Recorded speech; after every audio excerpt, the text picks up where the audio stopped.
Nosotros estamos en la serie Detox, una serie acorde al momento del año en que estamos, ¿no? Queremos iniciar el año viviendo el año de forma plena, es decir, aplicando el Evangelio para vivir mejor. Por eso estamos hablando sobre distintos temas y el tema de hoy es abandonando a los malos hábitos. Abandonando a los malos hábitos. Todos nosotros, no digo todos, es una costumbre de muchos de nosotros iniciar el año con algunos proyectos, algunas propuestas. Este año sí o sí vamos a hacer ejercicio, vamos a adelgazar, vamos a estudiar, este año sí o sí voy a arreglar la llave que está goteando ahí en el baño, en la cocina, ¿no es cierto? Este año sí o sí vamos a viajar de vacaciones o cosas así. Y estamos al día 16 del mes de enero y hay algunos proyectos que ya no fueron, ¿cierto?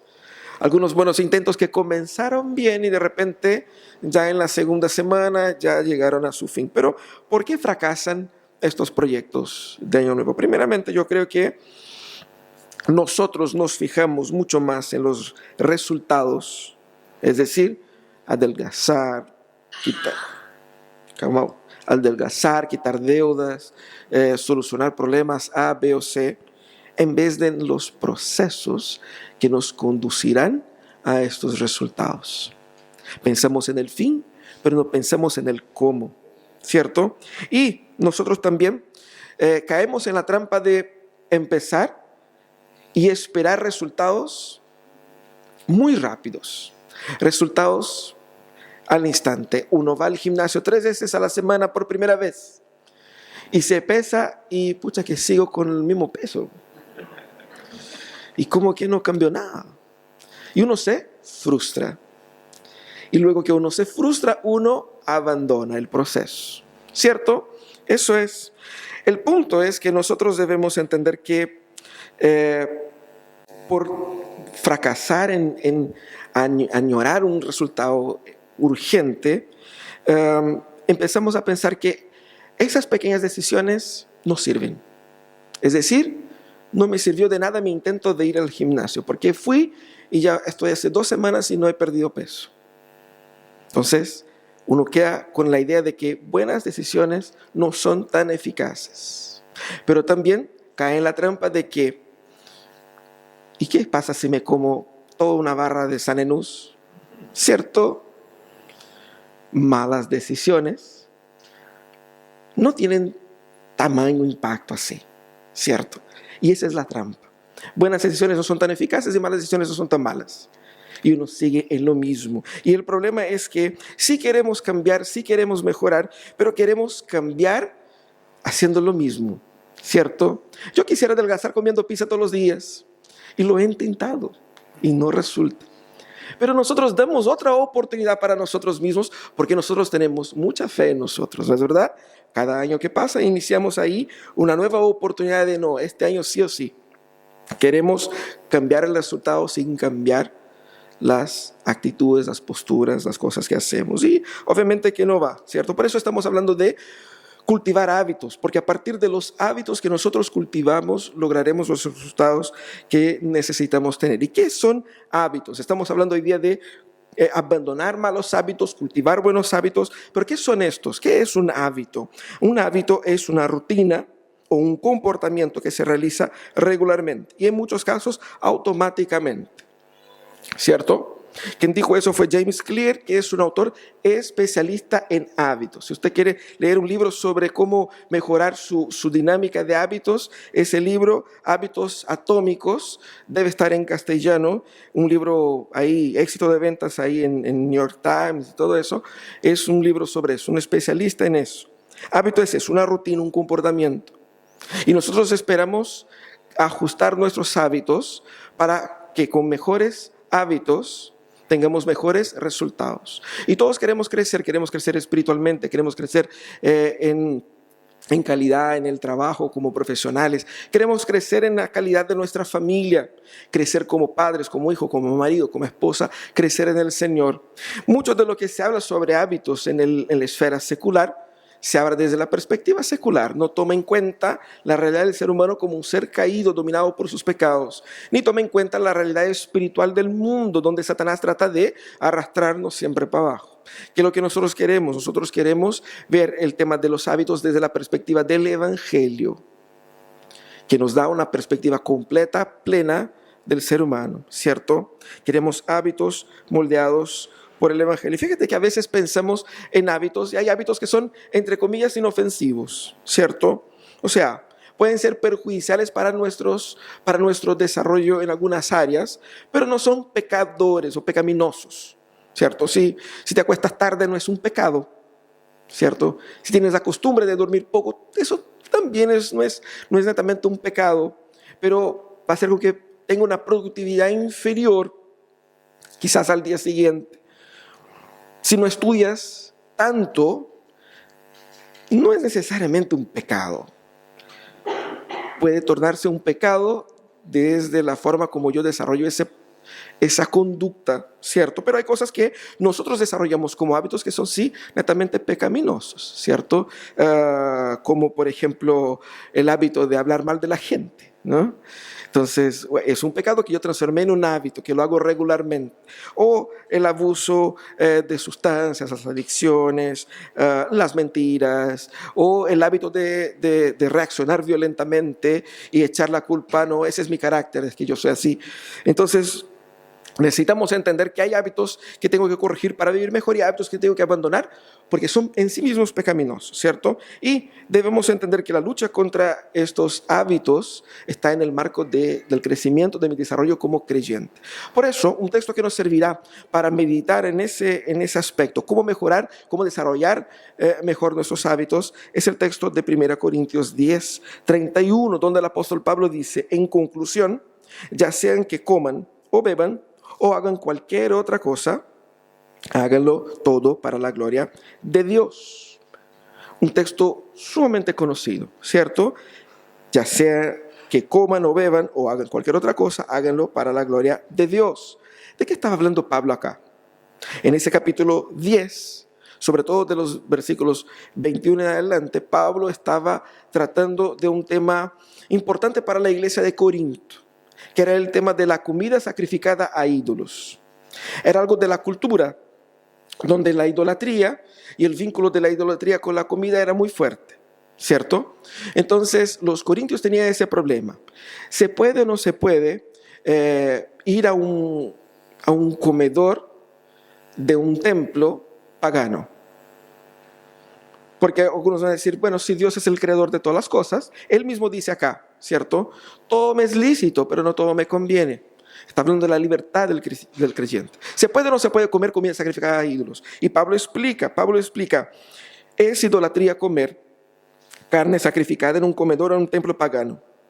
Pero no es pecado que un cristiano vaya a la carnicería y compre carne ahí, aunque el dueño de la carnicería había hecho cualquier oración, manda cosa con su ídolo, ¿cierto? Vayan a la carnicería y no pregunten si oraron o no por la carne. Compren la carne nomás y denle gracias a Dios porque el Señor es creador de todas las cosas, ¿cierto? Pero comer en un comedor ya es un culto religioso y por lo tanto uno no debe participar de eso. Ahora, si te invitan a comer a su casa, un pagano no creyente te invita, usted va y come, ¿cierto? Y no pregunta nada si la carne fue ofrecida o no. Pero si la persona dice, mira, esa carne fue ofrecida, es decir, te estoy invitando a que conmigo realicemos una especie de ritual también al comer de esa carne que fue ofrecida, ahí entonces no lo coman. Entonces ese es el contexto. Y ahí él termina con ese versículo que leímos. Ya sean que como que beban o hagan cualquier otra cosa, el principio es, hagan todo para la gloria de Dios, ¿cierto? Y ese principio nos ayuda a corregir también nuestros hábitos. Quizás el hábito de la comida sacrificada a ídolos no es nuestro tema, pero tenemos otros temas acá. Cómo ese texto nos ayuda a corregir nuestros hábitos. Y de hecho, hay dos principios que ese texto nos enseña sobre cómo construir hábitos eficientes. ¿Por qué? Cuando nos preguntamos, porque Pablo dice, hagan todo para la gloria de Dios. La primera pregunta que debemos hacer es, ¿por qué? ¿Por qué debo hacer todo para la gloria de Dios? La primera respuesta a eso es porque yo soy ¿Quién soy? Por eso la pregunta, ¿quién eres tú? ¿Quién soy yo? Algunos teólogos y teóricos van a decir que nosotros somos lo que repetidamente hacemos. Nosotros te conocemos a ti no solamente por lo que dices de ti, sino sobre todo por lo que haces. Un ejercicio acá. ¿Cómo descubro que alguien es chileno? Sin el acento. Pero el acento es fácil, ¿cierto? ¿Cómo puedes probar que eres chileno sin usar el acento? En una palabra. Hay una palabra que une a los chilenos como tal. Hay varias. Voy a dar una. 11. Porque po es un término que es parte de la jerga del acento. En todo el mundo latino 11 es un número, pero aquí en Chile no. ¿Cierto? Otro número, 18. En todo el mundo latino 18 también es un número. Acá es otra cosa. ¿Cierto? Cuando uno habla a un chileno sobre el 18, ¿qué es lo que viene a la mente? Empanada, anticucho, ¿no es cierto? Cuecas. Cuando uno habla en 11, uno se imagina el pancito, el té. Porque uno no solamente es chileno por haber nacido acá, pero hay una serie de prácticas que se repiten y que se consolidan y que generan una identidad. Entonces, cuando hablamos en hábitos, estamos hablando de cosas que nosotros hacemos que en realidad construyen lo que somos y revelan al mismo tiempo lo que somos. Cuando hablamos aquí de identidad en un concepto más macro, tenemos que entender que Pablo está hablando aquí a creyentes, primeramente, a la iglesia. Entonces, la idea de la identidad de ellos es porque ellos habían sido creados por Dios y habían sido recreados por Dios. Es decir, ellos habían nacido de nuevo como nueva criatura en Dios. Pero también se aplica a cualquier ser humano, porque todo ser humano fue creado para la gloria de Dios. No solamente debo vivir para la gloria de Dios porque yo soy creyente, pero además de eso debo vivir para la gloria de Dios porque soy ser humano, creado a la imagen de Dios. Y ese es el propósito por el cual los seres humanos existen. Todo lo que debo hacerlo para la gloria de Dios porque yo fui creado para eso y más. Yo fui redimido para eso. Eso es lo que soy. En Cristo nosotros tenemos una nueva identidad. Esa nueva identidad viene acompañada de nuevos hábitos que constituyen esa nueva identidad, ¿cierto? Y debemos entonces repensar la importancia de nuestros hábitos en la construcción de nuestra identidad. ¿Por qué? Identidades sanas conducen a decisiones sabias. Identidades sanas conducen a decisiones sabias. Porque una visión equivocada sobre mí me conducirá a decisiones equivocadas. Algo tan sencillo que es tan común en nuestra sociedad cuando a uno le dice, no, es que eres tonto, es que eres estúpido. Y la persona que cree en ese concepto, ella va a tomar decisiones basadas a esa identidad que ella cree que tiene. ¿Se entiende? Pero si yo entiendo quién realmente soy en Cristo, eso me llevará a repensar lo que hago, porque yo hago esto, porque eso es lo que soy. Una conciencia sana de mi identidad me va a conducir a decisiones sabias. Saber quién yo soy me ayuda a corregir lo que yo hago. Por eso Pablo cuando dice, hagan todo para la gloria de Dios, está implícito la idea de que eso debe ser así porque ustedes fueron hechos para este fin, para estos hábitos. Y al practicar esto, ustedes dan evidencia de quiénes son. Y la importancia de los hábitos está en que nosotros somos lo que repetidamente hacemos, ¿cierto? Si quiero conocer a alguien, tengo que conocer cómo vive, cuál es su rutina, cuál es su dinámica de vida, ¿cierto? ¿Cuáles son sus opciones al momento de comer? ¿Qué es lo que le gusta? ¿Qué es lo que no le gusta? ¿Cuáles son sus preferencias en términos de entretención? Los hábitos nos dan un perfil de la persona. Y más, la gente dice que si yo quiero saber si al futuro la persona va a ser más o menos exitosa, tengo que ver los pequeños hábitos que ella realiza diario. Ahora, para comenzar a corregir lo que realmente soy, debemos preguntar a nosotros mismos quién soy yo. ¿Quién realmente soy yo? Y primeramente estamos viendo en las Escrituras que nosotros, al creer en Cristo, ya no somos quien éramos. Somos una nueva creación. Cristianismo no es simplemente un concepto que tú guardas en el corazón. Hemos hablado las otras semanas, la importancia del nuevo nacimiento. Eso no es una charla de coaching para que simplemente mejores la forma como haces las cosas. Aquí estamos hablando de que tus hábitos deben ser practicados en coherencia con la identidad de Cristo en ti. Debe haber una experiencia con Jesús, un nuevo nacimiento, para que a partir de ese nuevo nacimiento tú te puedas entender que, como dice Pablo también en 2 Corintios, si alguno está en Cristo es nueva creación, lo viejo ha pasado, ha llegado lo nuevo. No eres el pecador de antes. No eres la persona que estaba inequívocamente atrapada en el pecado y la muerte de antes. Todo se hizo nuevo. Por lo tanto, cuando pienses en los hábitos, no pienses con esa mentalidad derrotista de que yo no puedo salir de eso. No, porque yo ya no soy quien yo era. Cuando nos preguntamos a las Escrituras, ¿quién soy yo? Debemos reconocer que yo soy todo lo que Dios dice que yo soy. Y yo no soy todo lo que Dios dice que yo no soy. Soy nueva criatura. Soy hijo de Dios. Y por lo tanto, yo debo vivir en lo micro y en lo macro según eso. Yo también soy un discípulo de Jesús. Y eso es interesante. ¿Por qué? Porque como discípulo de Jesús, vemos que mi nueva identidad es así como más específica, porque uno dice, ya, nueva criatura es muy genérico. Mi nueva identidad es más específicamente, es la identidad que está siendo formada y forjada a la identidad de Jesús. En otras palabras, yo debo aprender a imitar a Jesús. Yo debo aprender a caminar en la obediencia de Jesús. Yo debo aprender a traducir esa obediencia en hábitos diarios. ¿Cierto? Traducir ese caminar con Jesús en un día a día con Él. Y la pregunta es, ¿cuáles son los hábitos que me pueden convertir en un buen discípulo de Jesús? Porque discípulo hasta Judas lo era, ¿cierto?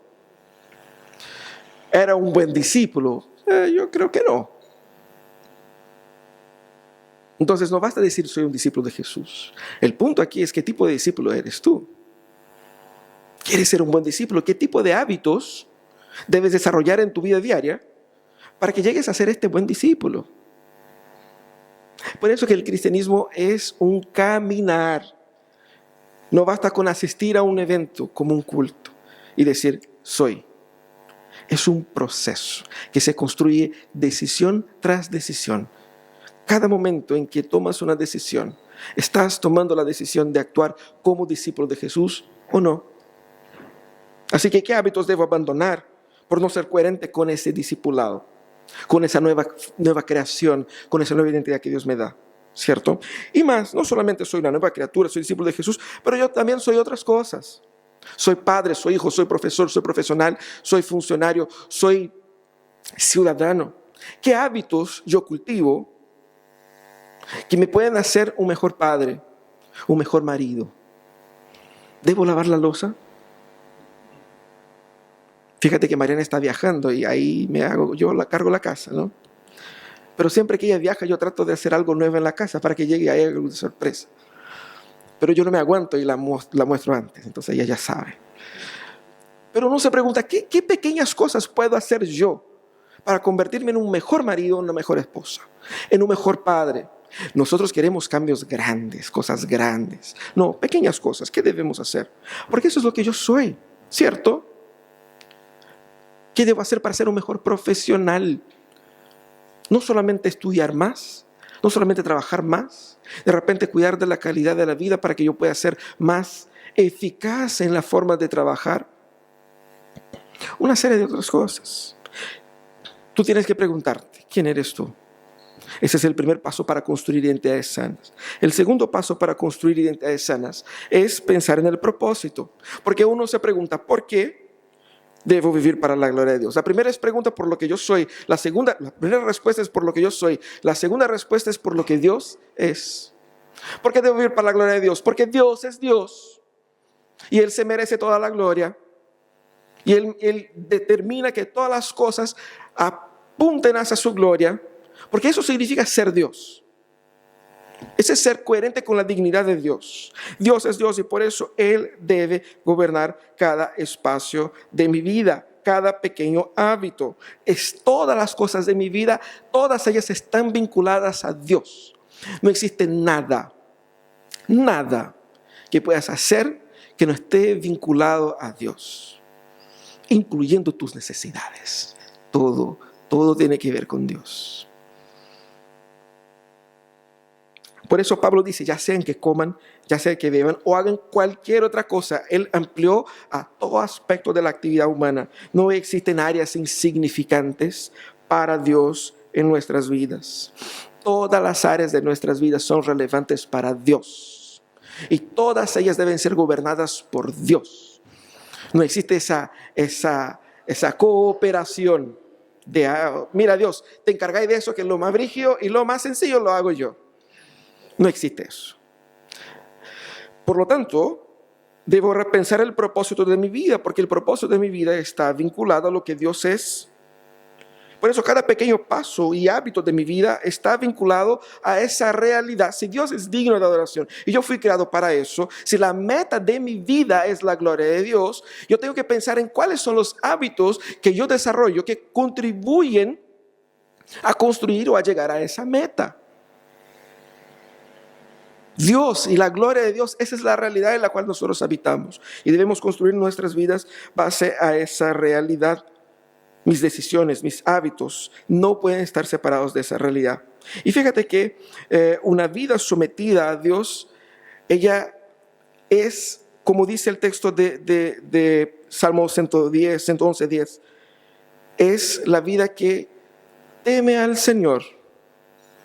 Y ese versículo es muy interesante porque es que el principio de la sabiduría, el fundamento de la sabiduría, o la forma de tomar decisiones sabias, es partiendo por el temor al Señor. El temor al Señor, uno piensa que es tener miedo de Dios. ¿Y cómo es eso? El temor al Señor, la idea del temor al Señor es entendiendo que Dios es quien Él es. Que ya pasó por una experiencia de casi ahogamiento en el mar, tiene temor al mar, tiene respeto al mar. Quien conoce al mar le respeta, ¿sí o no? De la misma manera Dios, quien conoce a Dios lo respeta. Si yo tomo decisiones basado en el respeto a Dios, conociendo a Dios como Él es, mis decisiones serán decisiones sabias. Ese es el punto acá. ¿Y cómo aplico eso en mi vida? ¿Qué significa el temor al Señor, el principio de la sabiduría? Significa primero que Dios tiene prioridad sobre todas las cosas. Si agradar a Dios es nuestra prioridad, mi comodidad, mi satisfacción no es la prioridad. Porque yo no puedo tener dos prioridades, ¿no es cierto? Es como un par de tres. No puedo, es matemáticamente imposible. O sea, si uno es primero, otro es segundo, ¿cierto? No hay empate. Y nosotros queremos jugar por el empate, ¿cierto? Para el Señor y un poquito para mí también, ¿cierto? Pero no es así que funciona. Decir que el Señor es Dios y que nuestra vida apunta hacia la gloria de Dios, es decir, que Dios es nuestra prioridad. ¿Qué hábitos hacemos a diario que revelan que Dios es prioridad para mí? ¿Qué cosas haces a diario que revela que es tu declaración para Dios? Dios, eres mi prioridad, y estos hábitos que hago a diario revelan esto? También significa que la voluntad de Dios tiene preferencia por sobre la mía. Aquí estamos hablando de obediencia. Nosotros vemos la obediencia como un sacrificio, muchas veces puntual, como una señal, así como más explícita para decir, mira Señor, te amo ya, mira lo tanto que te obedezco, me cuesta, sí, yo no quería estar haciendo eso, lo hago sin ganas, pero lo hago porque, ¿cierto? Tenemos ahí un pacto y estamos en eso, tú me estás salvando, entonces aquí estoy colaborando, ¿ya? Y algo así como puntual. No, el Señor ha enseñado en sus escrituras que la obediencia al Señor no debiera necesariamente ser un cargo, un castigo, un peso, pero debiera ser un hábito. Porque cuando yo hago lo que Dios quiere, entendiendo quién es Dios, yo sé que Él me ama y que su voluntad es lo mejor para mí. Entonces, si yo hago lo que es mejor para mí, que es la voluntad de Él, me estoy haciendo un beneficio para mí. ¿Qué gana Dios si yo lo obedezco? ¿Le voy a hacer más Dios, más santo, más importante? No. Cuando yo obedezco a Dios, me hago un bien a mí mismo. Porque el propósito de la ley es para transformarme a mí en lo que yo debiera ser, lo que yo debiera ser desde el principio, y no lo soy por cuenta de mis pecados. Por lo tanto, la obediencia es un tratamiento, genera sanidad. Y por lo tanto, yo debo desarrollar esos hábitos constantemente, hasta que la obediencia se haga costumbre, a diario, para que yo obedezca al Señor naturalmente. ¿Por qué? Porque eso es lo que soy. Yo soy una nueva criatura, es decir, estoy habilitado para obedecer. Yo no puedo decir, no puedo obedecer al Señor porque el pecado no. Porque en Cristo nosotros somos libres del dominio del pecado, no de la presencia, luchamos contra Él. Pero no podemos decir yo no puedo hacer porque soy pecador, no. Si has nacido de nuevo, eres libre del dominio del pecado y tienes fortaleza dada por el Espíritu Santo para vencer y cultivar hábitos sanos. Pero interesante también significa poner al otro antes que nosotros mismos. El apóstol Pablo en ese capítulo, tanto aquí en el versículo 31 como también en el versículo 23 y 24, él enfatiza eso, la importancia de pensar en el otro en la construcción de sus hábitos. ¿Por qué es importante pensar en el otro? Porque eso es lo que hace Dios. Dios es un Dios generoso. ¿Generoso por qué? Generoso porque Él vino a rescatarnos. Él, como vimos la semana pasada, hace con que salga sol para justos e injustos, buenos y malos. Y todas las escrituras nos enseñan esa perspectiva de que yo no debo vivir para mí mismo, debo vivir para el beneficio del otro. Y la pregunta que nos hacemos aquí es, ¿qué ejercicios nosotros hacemos que revelan nuestra preocupación por el otro? ¿Qué hago a diario que revela que yo pongo al otro en primer lugar? Ahí vamos viendo. Pero nuestro problema es la distracción. Nosotros estamos distraídos. Nosotros nos distraemos con los ídolos. Es decir, con todas esas cosas y personas que ocupan el lugar de Dios en nuestras vidas. Con todo lo que es prioridad en mi vida. Si tu prioridad es tu familia y no Dios, esa es una distracción. Si tu prioridad es tu salud antes que Dios, o tu prosperidad financiera antes que Dios, o cualquier otra cosa que puede ser legítima y buena en sí misma, pero si eso ocupa el lugar de Dios, ese es un ídolo en tu corazón. Y eso va a hacer con que generes hábitos perjudiciales para ti. Te va a alejar del camino de la obediencia y te va a incapacitar de vivir para la gloria de Dios. Porque si estás viviendo para tus propios objetivos y para tus propios ídolos, no estás viviendo para la gloria de Dios. Lo otro que nos distrae también son las cosas inútiles, la inutilidad.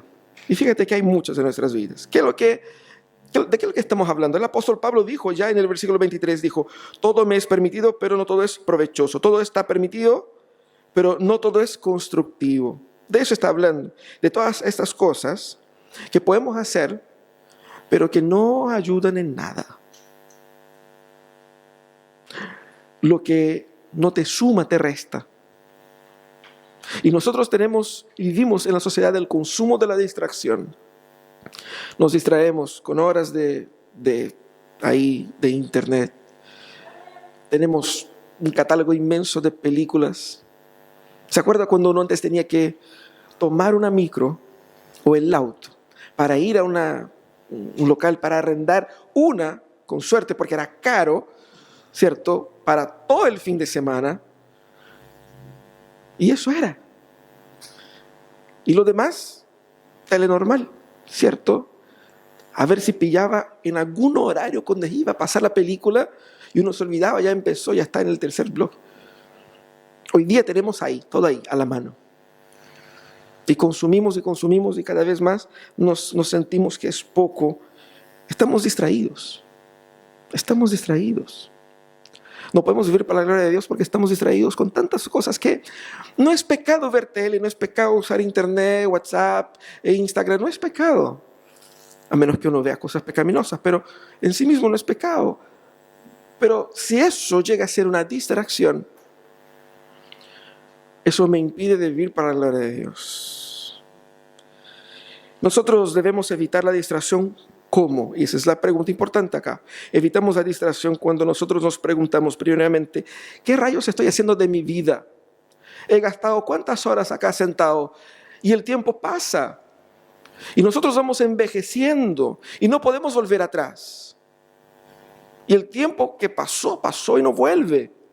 ¿Qué estás haciendo de tu vida? Muchas veces estamos desperdiciando nuestras vidas porque hemos acumulado un montón de cosas inútiles y de entretenimientos inútiles y actividades que son inútiles y que no nos hacen ser ni mejores personas, ni mejores creyentes, ni adorar más a Dios, nada. ¿Qué estoy haciendo de mi vida? ¿Qué debo hacer yo para que sea más parecido con Jesús? ¿Qué pequeños hábitos debo añadir a mi vida para ser más parecido con Él? Y es así porque uno dice, tengo que leer la Biblia, ¿cierto? A nosotros nos gustan los proyectos que son genéricos, porque ellos nos dan un sentido de propósito, pero no nos dan la obligación de la práctica en el corto plazo. Leer la Biblia. La Biblia tiene 66 libros. ¿Por dónde vas a empezar? ¿Cuándo? ¿Cómo? Cuando hablamos aquí, ¿qué debo hacer? No seas genérico, seas específico. ¿Qué efectivamente, qué paso concreto debo dar? Y tengo que preguntarme, ¿qué es lo que me está distrayendo? ¿Qué es lo que tengo que abandonar? Y que si lo abandono, no me va a hacer ninguna falta. Y más, me dará más tiempo, más salud, más concentración para ser quien debo ser en Cristo. ¿Por dónde comenzamos entonces? Ahí pasos que dar. Primeramente, iniciativa. Debes comenzar tomando la iniciativa de cambiar. Nada cambia si tú no cambias. Eso es así. Uno quiere que el mundo, el universo conspire y me dé el momento propicio para que las cosas se den. No, no es así. Yo tengo que construirlo tomando la decisión de hacerlo. Tome la decisión de cambiar. Las cosas no se van a cambiar solas. Y eso es algo que la palabra nos enseña. Por eso el apóstol está diciendo acá, debemos hacer para la gloria de Dios. Tomar la iniciativa de que sea para la gloria de Dios. Y fíjate que nuestra vida es resultado de nuestras decisiones. Así que no bajes el perfil del caos de tu vida echando la culpa a la gente. No, es que la pandemia. Estoy así por culpa de la pandemia. Estoy así porque yo estuve cesante un tiempo. ¿Y cuándo fue ese tiempo? No, hace unos 10 años. Y desde ahí estoy tratando de... No, es que mi marido, es que a él le gusta comer mucho dulce y yo lo acompaño. Y uno va echando la culpa a todo, ¿cierto? Esas excusas no son excusas para otros, son excusas que nosotros damos a nosotros mismos para justificar nuestra falta de iniciativa, ¿cierto? ¿Cómo vivir para la gloria de Dios? Decida crear hábitos que te ayuden a caminar en esa dirección. Decida orar más. Decida determinar un momento específico del día para orar más, para leer más la Biblia. Decida no solamente eso, decida qué libro, porque el libro vas a comenzar. ¿Con qué frecuencia? Y más que frecuencia, ¿cuál es la intensidad? Porque tenemos que entender que es así. Uno va a empezar a hacer ejercicio, uno comienza de a poco, ¿cierto? Uno va por los ejercicios más básicos, haciendo pocos minutos y después va aumentando. Esa es la lógica. También es la lógica para el crecimiento espiritual. No vas a crecer espiritualmente si decides de la noche a la mañana leer 25 capítulos al día, orar 2 horas de rodilla y más encima ayunar 4 veces a la semana o sea, está hermoso, que Dios te bendiga, pero la verdad de las cosas es que muy probablemente estas metas no van a funcionar, porque son iniciativas falsas. La real iniciativa es la que es coherente con mi capacidad de hacerlo en la rutina que yo ya vivo. Tenés que salir a trabajar. Trabaja de tal a tal hora. ¿Puedes dejar de trabajar para orar? No, tenés que seguir trabajando. Entonces tenés que buscar una forma de crecer que se encaje con la realidad de tu vida, de tu familia, de tus hijos, es decir, qué es lo que puedo eliminar para sumar aquí, qué es lo que puedo hacer, ajustar, pero hay cosas que sí o sí tengo que hacer. Tengo que comer, tengo que bañarme, tengo que dormir. Ojalá no sean opcionales esas cosas, ¿no? Tome la iniciativa. Pero lo segundo también es perseverancia. Comienza con pequeños pasos. Fíjate que los grandes cambios son ineficaces en comparación con las pequeñas decisiones. Porque los grandes cambios son más bien una añoranza, un deseo que un plan. Esa es la diferencia del deseo y del plan. Quiero este año perder peso. Ese es un deseo. Un plan es, quiero perder 10 kilos en 6 meses, haciendo esto, esto y esto, a partir de tal día. Ese es un plan. Un plan incluye pasos, paso a paso. No vas a convertirte en el máster de la espiritualidad así. ¿Qué es lo que nosotros queremos? Nosotros queremos ir al culto el domingo y escuchar un mensaje que transforme mi vida. No. Nuestra vida es transformada por la regularidad, por la consistencia a largo plazo. Son años y años escuchando la palabra, siendo exhortados por la palabra, aprendiendo un poquito más, aportando un poquito más. Y eso es lo que va a hacer con que yo crezca. Insista, persevere en venir a la iglesia, persevere en traer sus hijos a la iglesia, para que por medio de la constancia se transforme en un hábito escuchar la palabra de Dios, en un hábito tener a Dios como prioridad en el día domingo, como un hábito leer la Biblia en la casa, en la privacidad, como un hábito hacer cosas que están poco a poco construyendo en ti la imagen de Cristo. No hay mágica. No hay así como procesos mágicos que así es, de la nada te convertiste en un super master blaster espiritual. No, paso a paso. También no dependas de resultados inmediatos. No vendrán. No vendrán. Los resultados son con el tiempo, como resultado de la constancia, de la insistencia, de la perseverancia. Los resultados son a largo plazo. Y debemos caminar con el Señor. Y de hecho, eso es lo que el Señor espera, que caminemos con Él. Pero fíjate que Dios no nos mide por nuestros resultados. ¿Ya? Dios no te mide por tus resultados. Dios no te trata mejor o peor por la forma como entregas resultados positivos o negativos. Lo que sí hace Dios es llamarte a ti para caminar con Él. Dios está preocupado en el proceso que te va a formar en un hombre y una mujer de Dios. El nombre teológico que se da a eso es el proceso de santificación. Es un proceso. El proceso de santificación se vive a diario, el momento que tomo decisiones en cada una de las áreas de mi vida.